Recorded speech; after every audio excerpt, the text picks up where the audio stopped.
Hi, all, and welcome to episode 23 of Plain Speaking Sanjiv. Today, I want to speak to you on a very touchy or sensitive subject, but I want to do some plain speaking on it.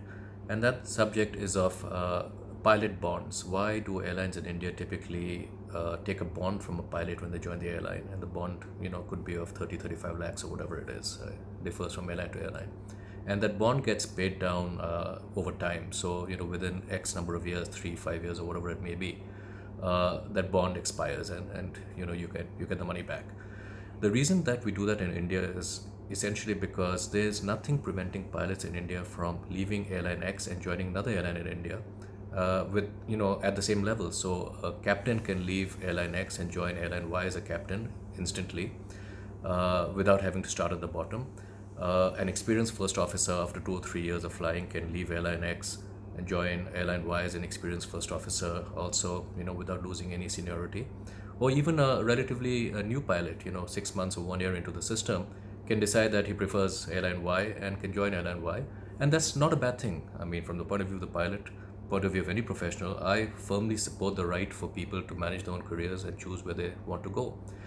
The challenge occurs because pilots tend to compare what happens in India, the concept of bonds, with what happens elsewhere, say in the US, where there is no such bond system. And the feeling gets created that in India, where management is somehow being difficult, strict, unfair, or whatever by charging these bonds. And I just want to clear the air on that.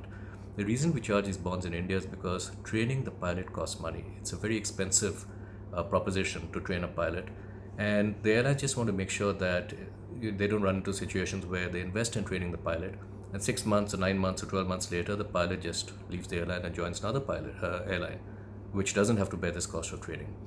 So it is just to protect and recoup the value of the investment that they've made in training this pilot that a bond is placed. Now, why don't airlines in the US need to place similar bonds?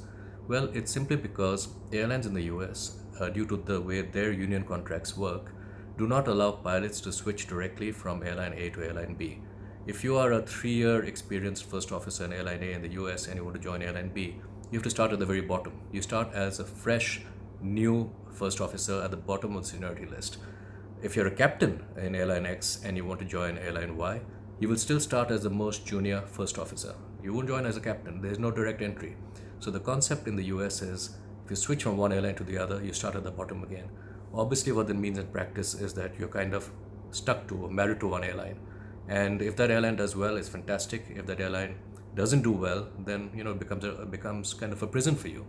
And it's very unfortunate how that works. And in fact, the book which I recommended to you all last week, Sky Gods, which talks about the rise and fall of Pan Am, talks about this. When Pan Am was once the greatest airline in the world, and the pilots who joined it in the 1960s thought that they had the best possible pilot career ahead of them.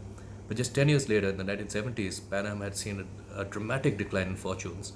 And the poor pilots who had joined in the mid 60s were stuck because by then they had become captains, etc. But Pan Am had started shrinking, and many of them had to, be let go, and they had to start at the bottom as first officers on the junior most smallest aircraft at the other airlines. So, given that you need to start at the bottom of the seniority list, there is no need for airlines in the US or elsewhere to have a bond because you're kind of, the risk of you leaving is close to zero. And in India, because you have the freedom and flexibility to hop airlines and maintain your seniority, the risk or freedom for you to leave is much greater, and therefore the risk to the airline of somebody who they've trained leaving very quickly within 6 months or a year or a year and a half is also very high, and it is to manage that risk that they place these bonds. It's not an ideal situation, but there is no easy and ideal answer, as you've seen. The US model is without bonds, which is good, but it really ties you to one airline, which is not good from a career development point of view, especially if that airline's fortunes turn negative. In India, placement of a bond, yes, personally, I wish we didn't have that system, but it is better for you because you get that money back eventually, and you still have the freedom to move airlines without starting at the bottom. So I hope that explains a little bit better. It's great if pilots and management can have this kind of communication to clear the air and understand that there's a reason for what, the way things are. And maybe it's actually a better compromise than the alternative, which may seem very attractive, but when you understand the details, it's not quite as good as it seems. So hope that's helpful. Take care. See you again tomorrow. Bye.